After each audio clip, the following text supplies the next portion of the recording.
വാസേട്ടാ, ഒരു പ്രധാനപ്പെട്ടൊരു ചോദ്യം എന്ന് പറഞ്ഞാൽ ശാസ്ത്ര ലോകം ഏറെ പുരോഗതി പ്രാപിച്ചുകൊണ്ടിരിക്കുന്ന ഒരു കാലത്ത് ഉന്നത കുലജാതൻ എന്ന് സ്വയം വിശേഷിപ്പിക്കപ്പെട്ടുകൊണ്ടിരിക്കുന്ന ഒരു കേന്ദ്രമന്ത്രി ഈ അടുത്ത് പറയുകയുണ്ടായി.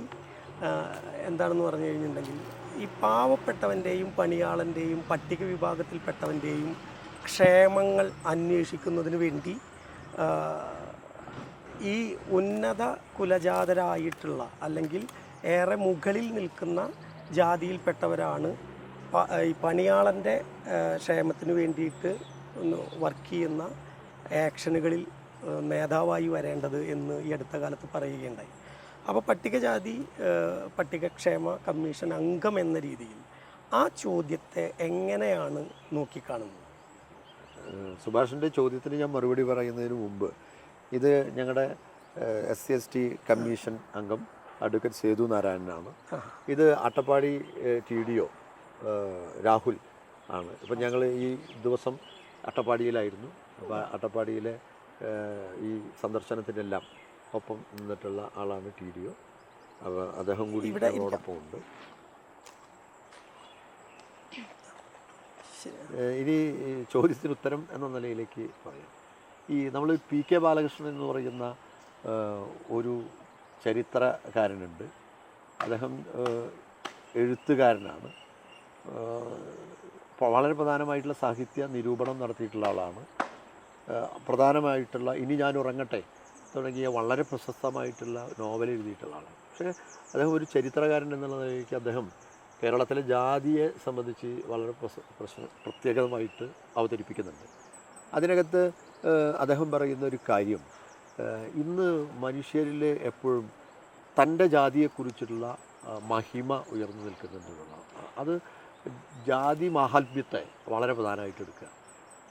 ഇത് ഈ ഒരു ചോദ്യത്തിൽ പറഞ്ഞിരിക്കുന്ന ഒരു വ്യക്തിയുടെ അഭിപ്രായ പ്രകടനം മാത്രമല്ല, അത് സമൂഹത്തിലൊരു വലിയ വിഭാഗം ഇപ്പോഴും തങ്ങളൊരു ഉന്നത കുലജാതരാണ് എന്ന രീതി വരികയാണ്. അപ്പോൾ കുലത്തിൻ്റെ മഹിമ അടയാളപ്പെടുത്തുമ്പോൾ അതിന് ഒരു 1800-കൾക്ക് മുൻപ് ഈ മഹിമയൊന്നുമില്ല. 800-കളുടെ എന്നല്ല, 1800-കളുടെ പകുതി വരെ ഈ മഹിമയില്ല. പിന്നീടാണ് ഈ മഹിമ എന്ന നിലയിലേക്ക് രൂപപ്പെട്ടു വരുന്നത്. അപ്പോൾ കേരളത്തിലെ ജാതിഘടനയായിരുന്ന പരിശോധിച്ചാലും നമുക്ക് കാണാൻ വേണ്ടി കഴിയും, ഈ മഹിമ ഉയർത്തുന്നതൊന്നും തന്നെ ഒരു മഹത്വമല്ല. പക്ഷേ ഉള്ളിൽ ഈ ജാതി നിലനിൽക്കുകയാണ്. ഈ ജാതി മേലായ്മയോ മേൽക്കോയ്മയോ നിലനിൽക്കുന്നു എന്നതിൻ്റെ ഒരു ബഹിസ്ഫുരണമാണ് ഇത്തരം അഭിപ്രായ പ്രകടനങ്ങൾ. അതൊരു വ്യക്തി ഉയർത്തുന്നു എന്ന് പറഞ്ഞാൽ ആ ഒരു സമൂഹത്തിൽ ശ്രദ്ധിക്കപ്പെടുന്ന ഒരു വ്യക്തിയാണെങ്കിൽ അദ്ദേഹം ഒരിക്കലും അത് ഉയർത്താതിരിക്കാൻ ഉണ്ടതാണ്. കാരണം അവിടെ നിന്നൊക്കെ ഒരു മാറ്റം വരാനും വലുപ്പം വരാനും കഴിയണ്ടേ. അപ്പോൾ അത്തരം പ്രസ്താവനകളിൽ നിന്ന് പ്രകടമാക്കുന്നത് ഈ വ്യക്തികൾ സാമൂഹ്യമായിട്ട് വളർന്നിട്ടില്ല, ഇപ്പോഴും ഈ സങ്കുചിതത്വത്തിൻ്റെ തടവറയിൽ തന്നെയാണ് എന്നാണ്. അതിനെതിരായിട്ടുള്ളൊരു വലിയ പ്രതിരോധം നമ്മുടെ കേരളീയ സമൂഹത്തിനകത്ത് ഉയർന്നു വന്നിട്ടുണ്ട്. അത് നവോത്ഥാനത്തിൻ്റെ മുന്നേറ്റത്തിൻ്റെ കാലത്ത് ഉയർന്നു വന്നതാണ്. പക്ഷെ തിരിച്ചു പോകുന്നതിന് വേണ്ടിയുള്ള ഒരു വലിയ പങ്കിപ്പോൾ നിൽക്കുകയാണ്. ഇപ്പോൾ നമ്മുടെ M. മുകുന്ദനെ പോലെയുള്ള എഴുത്തുകാരിപ്പോൾ എഴുതിയിട്ടുണ്ട്, നിങ്ങളെ ജാതിയും മതവും.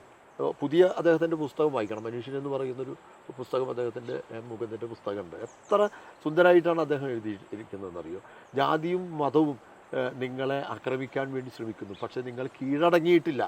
പക്ഷെ നിങ്ങൾ ശ്രദ്ധിക്കേണ്ടത്, നിങ്ങളുടെ മുകളിൽ എപ്പോഴും കടന്നു വരാൻ വണ്ണം അവർ ഒപ്പമുണ്ട്, അല്ലെങ്കിൽ നിങ്ങളുടെ ഈ തൊലിപ്പുറമെ തന്നെയുണ്ട് എന്നൊരു പ്രയോഗം നടത്തുകയാണ്. ഈ ഒരവസ്ഥ നമ്മുടെ കേരളീയ സമൂഹത്തിനകത്തുണ്ട്. അതിനോട് സാംസ്കാരിക സമൂഹം, ആധുനികമായിട്ടുള്ള സമൂഹം പ്രതികരിക്കേണ്ടതാണ്. ശാസ്ത്രം വളർന്നു എന്നുള്ളത് കൊണ്ട് ഈ മനസ്സിൻ്റെ സങ്കുചിതത്വം മാറുന്നില്ല. ശാസ്ത്രഗതിയത്തിൻ്റെ വളർച്ചയെ ഈ സങ്കുചിതത്വം കൊണ്ട് മറച്ചു പിടിക്കാനാണ് പലപ്പോഴും ഇവർ ശ്രമിച്ചുകൊണ്ടിരിക്കുന്നത്. ശാസ്ത്രത്തിൻ്റെ ജനകീയത ഉണ്ടാകുന്നതോടുകൂടി മാത്രമേ ഇതിനെ പരിഹരിക്കാൻ വേണ്ടി കഴിയൂ എന്നാണ് എൻ്റെ ലളിതമായിട്ടുള്ള ഒരു അഭിപ്രായം. നേരത്തെ ചോദിച്ചതിൻ്റെ ഒരു തുടർച്ച എന്ന രീതിയിൽ തന്നെ അടുത്ത ചോദ്യം, ഇന്ത്യക്ക് ബ്രിട്ടീഷുകാരിൽ നിന്നുള്ള സ്വാതന്ത്ര്യം എത്രമേൽ ആവശ്യമാണോ അത്ര തന്നെ ഹിന്ദുക്കളിൽ നിന്ന് പണിയാളനും പാവപ്പെട്ടവൻ്റെയും മോചനം ആവശ്യമാണ് എന്ന് ഇന്ത്യയുടെ ഭരണഘടനാ ശില്പിയായിട്ടുള്ള ഡോക്ടർ BR അംബേദ്കർ അദ്ദേഹത്തിൻ്റെ ഒരു പുസ്തകത്തിനകത്ത് വളരെ കൃത്യമായി എഴുതി വച്ചിട്ടുണ്ട്. ഏറെ പ്രസക്തമായ ഈ വർത്തമാനകാലത്ത് ഈ ചോദ്യത്തിന് ഒത്തിരി അർത്ഥങ്ങൾ നൽകേണ്ട ഒരു സാഹചര്യമാണ് എന്ന് ഞാൻ വിശ്വസിക്കുന്നു. വാസുവേട്ടനെ ഈ ചോദ്യത്തിൻ്റെ പ്രസക്തി ഇന്ന് എങ്ങനെയാണ് കാണുന്നത്? ഈ അംബേദ്കറെ സംബന്ധിച്ചുള്ളൊരു ചോദ്യത്തിന് ഉത്തരം പറയുമ്പോൾ കുറച്ചുകൂടി അതിനൊരു ബേസ് ഇട്ടിട്ട് പറയണമെന്ന് തോന്നുന്ന സ്ഥിതിയാണ്. കാരണം അംബേദ്കർ എന്ന് പറയുന്നത് ഒരു ദളിത് നേതാവ് എന്ന നിലയിലേക്കാണ് പലപ്പോഴും രേഖപ്പെടുത്തിയിട്ടുള്ളത്. എന്നാൽ ഒരു ദളിതല്ല, സമഗ്രമായി ഇന്ത്യൻ സാമൂഹ്യ വളർച്ചയെ അഭിസംബോധന ചെയ്തിട്ടുള്ള ഒരു രാഷ്ട്രീയ നേതാവാണ് അംബേദ്കർ. അംബേദ്കർ വിമർശിക്കപ്പെടുന്ന ഒരു കാര്യത്തിൽ ബ്രിട്ടീഷ് പ്രീണനം ഉണ്ടായിരുന്നു അംബേദ്കർ എന്നുള്ള. കുത്തകകളെ എതിർക്കുമ്പോൾ തന്നെ അംബേദ്കർ ഒരുപക്ഷെ ഒരല്പം ബ്രിട്ടീഷുകാരോടൊരു തന്മയത്വം അല്ലെങ്കിൽ ഒരു അടുപ്പം കാണിച്ചത് ഉണ്ട് എന്ന് തോന്നുന്നു. കാരണം ഇന്ത്യൻ സാമൂഹ്യ വ്യവസ്ഥയോടുള്ള അതുവരെയുള്ള ഇന്ത്യയിലെ ജാതി വ്യവസ്ഥയോടുള്ള അദ്ദേഹത്തിൻ്റെ കടുത്ത വിരോധം കൂടിയാണ്. ഒരുപക്ഷെ ഈ ഇന്ത്യയിലെ ജാതി വിഭാഗങ്ങളെ പരിഗണിച്ചത് ഒരു സാമ്രാജ്യത്വ ശക്തികളായിരുന്നു അല്ലെങ്കിൽ ബ്രിട്ടീഷുകാരായിരുന്നു എന്ന് പറയേണ്ടി വരും. കാരണം വെളുത്ത വർഗ്ഗങ്ങൾ ഒഴികെയുള്ള കറുത്ത വർഗ്ഗക്കാർക്കൊക്കെ ഒരേ നീതി ഉണ്ടാകണം എന്ന് ഒരുപക്ഷെ അധികാരത്തിൻ്റെ പ്രത്യേകതയിൽ വെച്ച് നമുക്ക് പരിശോധിച്ചാൽ ബ്രിട്ടീഷുകാർ വേറെ തരത്തിൽ എടുത്തിട്ടുണ്ടെങ്കിലും ഇന്ത്യയിലെ കറുത്ത വർഗ്ഗക്കാരൊക്കെ ഒരേ നിയമത്തിൻ്റെ പരിധിയിലുണ്ടാക്കണം എന്നവർ കരുതിയിരുന്നു. അതുകൊണ്ട് തന്നെ ബ്രിട്ടീഷുകാർ ഒരുപക്ഷെ ചില ദളിതന് പിന്നോക്ക ജാതിക്കാരന് തൊഴിൽ കൊടുത്തു. അപ്പോൾ പട്ടാളത്തിൽ തൊഴിൽ കൊടുത്തു. ഒരുപക്ഷെ ബ്രിട്ടീഷുകാരുടെ അനുകമ്പ കൊണ്ട് പട്ടാളക്കാരനായി മാറിയ ഒരാളുടെ മകനായി ജനിക്കാൻ കഴിഞ്ഞതുകൊണ്ടായിരിക്കാം അംബേദ്കർക്ക് ഈ ഇംഗ്ലീഷ് വിദ്യാഭ്യാസം അടക്കം ലഭ്യമായത് എന്ന് പറയേണ്ടി വരും. അപ്പോൾ അതിനൊരു സഹാനുഭൂതി, തൻ്റെ വിദ്യാഭ്യാസത്തിന് ഗുണം ചെയ്തിട്ടുള്ള ബ്രിട്ടീഷുകാരോടൊരു സഹാനുഭൂതി ഉണ്ടായിരുന്നു. ഇന്ത്യയിലെ ഒരു ജാതി വ്യവസ്ഥ നിലനിൽക്കുന്ന ഒരു സ്ഥിതിയാണെങ്കിൽ ഒരിക്കലും അദ്ദേഹത്തിന് വിദ്യാഭ്യാസം പോലും നേടാൻ വേണ്ടി കഴിയുന്നില്ല. ഈ ഒരു ഘട്ടത്തിലും അദ്ദേഹം ഈ ഇന്ത്യയിലെ ജാതിയെ വലിയ തരത്തിൽ അഭിസംബോധന ചെയ്യുന്നുണ്ട്. ഇപ്പോൾ കമ്മ്യൂണിസ്റ്റ് പാർട്ടിയുടെ ചില ആശയങ്ങളോട് കടുത്ത അടുപ്പം അദ്ദേഹം സൂക്ഷിക്കുന്നുണ്ട്. കമ്മ്യൂണിസ്റ്റ് അതിന് ബുദ്ധിസത്തിലേക്ക് അദ്ദേഹം മാറുന്ന ഒരു ഘട്ടമുണ്ട്. ബുദ്ധമതം സ്വീകരിക്കുന്നു. ദർശനങ്ങളെ അത് മാർക്സിസവുമായിട്ട് അദ്ദേഹം ബന്ധിപ്പിക്കുകയാണ്, കമ്മ്യൂണിസവുമായിട്ട് അദ്ദേഹം ബന്ധിപ്പിക്കുകയാണ് ചെയ്യുന്നത്. അതിൽ ബുദ്ധൻ പറയുന്നുണ്ട്, പ്രപഞ്ചോൽപത്തിയെക്കുറിച്ചുള്ള ആലോചനയിൽ സമയം കളയുകയല്ല, വരാനിരിക്കുന്ന നാളിനെ ഒരു പുനഃസൃഷ്ടിക്കാൻ വേണ്ടിയുള്ള മാർഗം തേടലാണ് വേണ്ടത് എന്നാണ്. അത് കൃത്യമായിട്ടും മാർക്സ് പറഞ്ഞ മറ്റൊരു പ്രയോഗം ഉണ്ടത്, നമുക്ക് ഇതുവരെയുള്ള ദാർശനികന്മാരെല്ലാം ലോകത്തെ വ്യാഖ്യാനിക്കുക മാത്രമാണ് ചെയ്തത്, നമുക്ക് ലോകത്തെ മാറ്റി തീർക്കുകയാണ് വേണ്ടത്. ഇത് തന്നെയാണ് ഒരുപക്ഷെ ബുദ്ധൻ പറഞ്ഞത്. അതുപോലെ തന്നെ വർഗവിഭജിതമായ സമൂഹമാണ് നിലനിൽക്കുന്നതെന്നാണ് കമ്മ്യൂണിസത്തിൻ്റെ ആശയം തന്നെ. അതുപോലെ തന്നെ രണ്ട് വിരുദ്ധ ശക്തികൾ തമ്മിലുള്ള സംഘർഷം സമൂഹത്തിനകത്ത് നടക്കുന്നുണ്ട് എന്ന് ബുദ്ധൻ പറയുന്നുണ്ട്. ആ ബുദ്ധ ദർശനത്തിനോടൊപ്പം തന്നെ അദ്ദേഹം പറയുന്നു, സ്വകാര്യ സ്വത്ത് സമ്പാദനം, സ്വകാര്യ സ്വത്ത് ആരുടെ കൈവശമാണോ അവന് അധികാരം ഉണ്ടാവുകയും ഇല്ലാത്തവന് ദുഃഖവും ചൂഷണവും ഉണ്ടാവുകയും ചെയ്യും എന്ന് ബുദ്ധ ദർശനം പറയുന്നു. ഇവിടെ കമ്മ്യൂണിസം പറയുന്നത് ഈ സ്വകാര്യ സ്വത്തിൻ്റെ ആർക്കാണോ കൈവശമുള്ളത് അവന് അധികാരം കിട്ടുന്നു, ആ അധികാരം മാറ്റി തീർക്കണം എന്നുള്ളത്. അതുകൊണ്ടാണ് 1917 നടന്ന ലോകത്തിലെ സോഷ്യലിസ്റ്റ് വിപ്ലവത്തിന് ശേഷമുള്ള സോവിയറ്റ് റഷ്യയുടെ വിപ്ലവത്തെ അംബേദ്കർ അംഗീകരിക്കുന്നത് എന്ന് കാണാൻ വേണ്ടി കഴിയും. അത് ഇതുപോലെ മൂന്നാം ലോക രാജ്യങ്ങളിലെല്ലാം ഈ തരത്തിലുള്ള വിപ്ലവങ്ങൾ ഉണ്ടാകട്ടെ എന്ന് പറയുന്നുണ്ട്. അവിടെ ഇങ്ങനെ പറയുമ്പോൾ പറഞ്ഞത് പൂർണ്ണമായിട്ടും നമ്മുടെ അംബേദ്കറുടെ സമ്പൂർണ്ണ കൃതികളൊന്ന് വായിക്കുമ്പോൾ അതിനകത്ത് വ്യത്യസ്തമായിട്ടുള്ള വിമർശനം കമ്മ്യൂണിസ്റ്റ് പാർട്ടിക്ക് നേരെ ഉയർത്തുന്നുണ്ട്. അതറിയാതെയല്ല ഞാനിത് പറയുന്നത്. പക്ഷേ ഒരേ സമയത്ത് തന്നെ കമ്മ്യൂണിസ്റ്റ് ആശയത്തെ സ്വീകരിക്കാൻ അദ്ദേഹം തയ്യാറായിരുന്നു എന്നുള്ളതാണ്. അതിന് ഒരു കാര്യം കൊണ്ട് സ്വേച്ഛാധികാരം എന്നാണ് കമ്മ്യൂണിസ്റ്റ് സോവിയറ്റ് റഷ്യയിലെ സ്വേച്ഛാധികാരം ഈ പാവപ്പെട്ട മനുഷ്യന് ഗുണം ചെയ്യുന്നതാണ് എന്നതുകൊണ്ട് ഞാനതിനെ അംഗീകരിക്കുന്നു. അത് ലോകത്തെ മൂന്നാം ലോക രാജ്യങ്ങളിലെല്ലാം ഉണ്ടാകട്ടെ എന്ന് പറയാൻ ഒരു മടിയും കാണിക്കാത്ത ആളാണ് അംബേദ്കർ എന്നുള്ളതാണ്. പക്ഷേ അംബേദ്കർ പിന്നീട് സ്വതന്ത്ര രാഷ്ട്രീയ പാർട്ടി രൂപീകരിക്കുകയൊക്കെ ചെയ്യുന്നുണ്ട്. ഈ ഒരു രാഷ്ട്രീയ പാർട്ടി രൂപീകരിക്കുന്നതും സമൂഹത്തിനകത്തുള്ള കമ്മ്യൂണിസ്റ്റ് പാർട്ടിയുള്ള ഐക്യം പിന്നീട് അദ്ദേഹം മാറ്റുന്നുണ്ട്. ഒരു ഘട്ടത്തിൽ അദ്ദേഹം കോൺഗ്രസ് പാർട്ടി വ്യത്യസ്തമായിട്ടുള്ള നിലപാടെടുത്ത് സ്വതന്ത്ര രാഷ്ട്രീയ പാർട്ടി അത് ഉണ്ടാക്കുകയും ചെയ്യുന്നുണ്ട്. ഇൻഡിപെൻഡൻറ്റ് ഡെമോക്രാറ്റിക് പാർട്ടി IDP എന്നാണ് തോന്നുന്നു, ഞാൻ ഓർക്കുന്നത് അങ്ങനെയാണ്.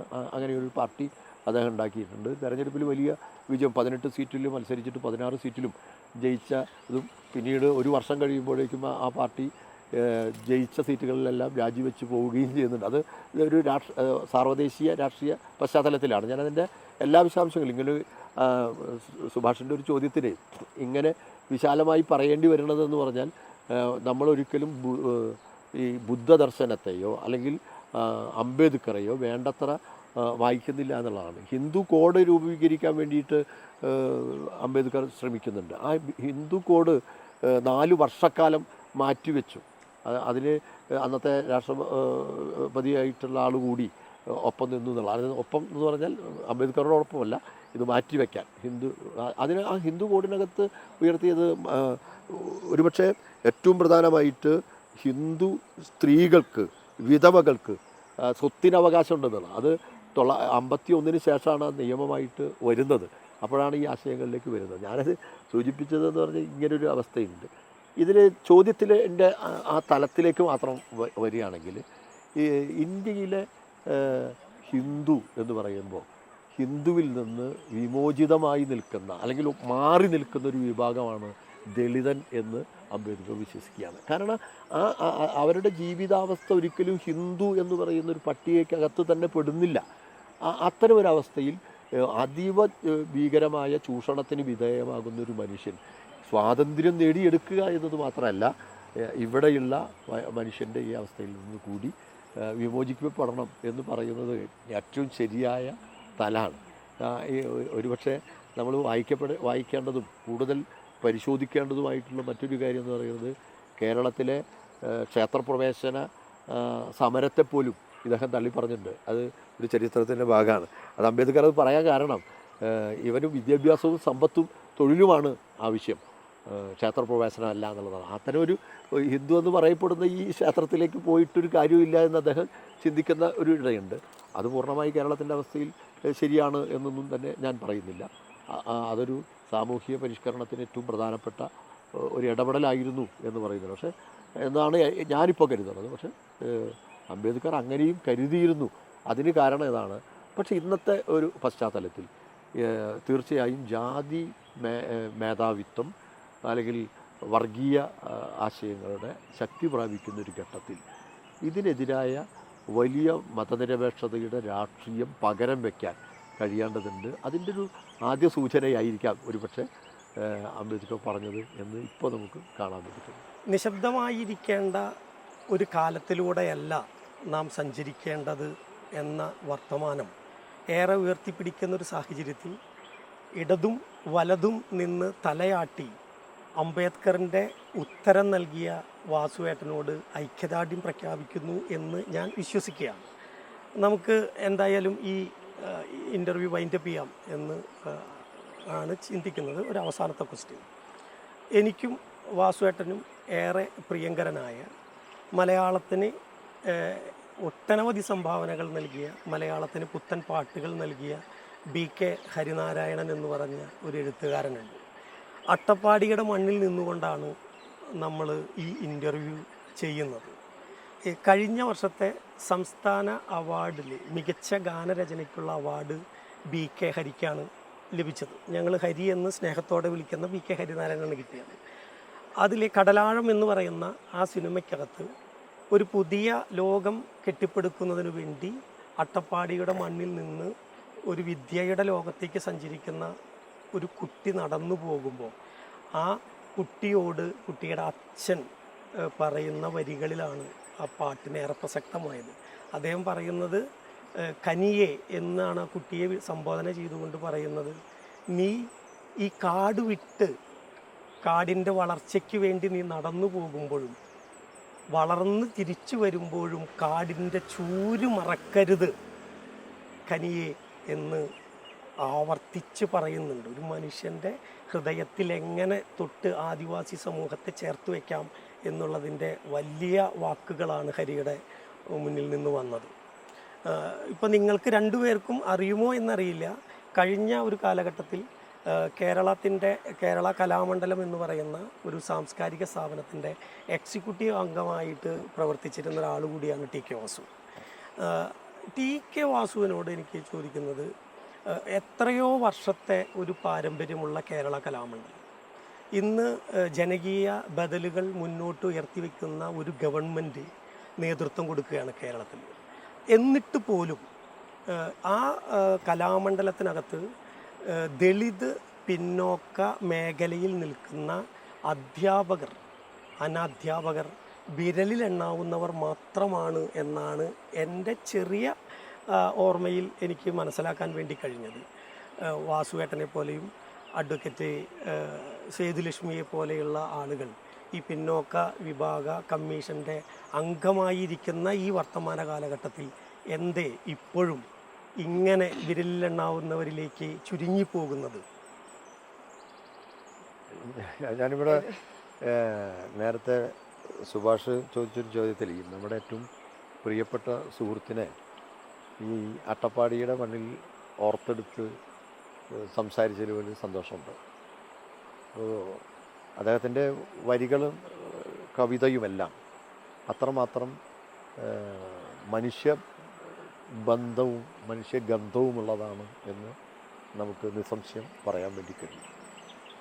ഒരുപക്ഷെ ഇത്രമാത്രം താളനിബന്ധമായിട്ട് കവിതയും പാട്ടും എഴുതുന്ന മറ്റൊരു ഗാനരചയിതാവ് നമ്മുടെ മലയാളത്തിലുണ്ടോ എന്ന് ചോദിച്ചാൽ അധികം ഉണ്ടാവില്ല എന്ന് ഞാൻ നിസ്സംശയം പറയും. അപ്പോൾ ഇവിടെ നമ്മുടെ പട്ടികവർഗ കമ്മീഷൻ അംഗം എന്ന നിലയിൽ നിൽക്കുമ്പോൾ ഞാനിതിങ്ങനെ ഒരു സൂചന നടത്തുന്നത് ഹരി അത്രമാത്രം അംഗീകരിക്കും അല്ലെങ്കിൽ സ്വീകരിക്കുമെന്ന് എനിക്കറിയില്ല.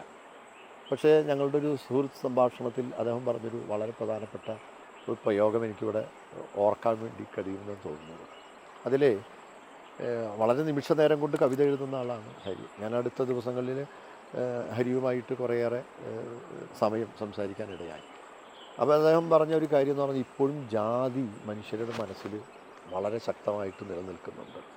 ഞാൻ ആശങ്കപ്പെടുന്നതും ഭയപ്പെടുന്നതും എൻ്റെ മനസ്സിലും ആ ജാതിയുണ്ടോ, കുലബോധമുണ്ടോ, കുലമഹിമബോധമുണ്ടോ എന്ന് അദ്ദേഹം വളരെ ആശങ്കയോടെ കൂടി പറയുന്നുണ്ട്. അതിന് അദ്ദേഹം ഉദാഹരണം പറഞ്ഞത് ഒരു ബാംഗ്ലൂരിൽ അദ്ദേഹം സന്ദർശിക്കുന്ന ഒരു സമയത്ത് ഒരു ഉയർന്ന തലത്തിൽ, വ്യക്തികളെ പറയുന്നില്ല, ഒരു ഉയർന്ന തലത്തിൽ പ്രവർത്തിച്ചു കൊണ്ടിരിക്കുന്ന ഒരു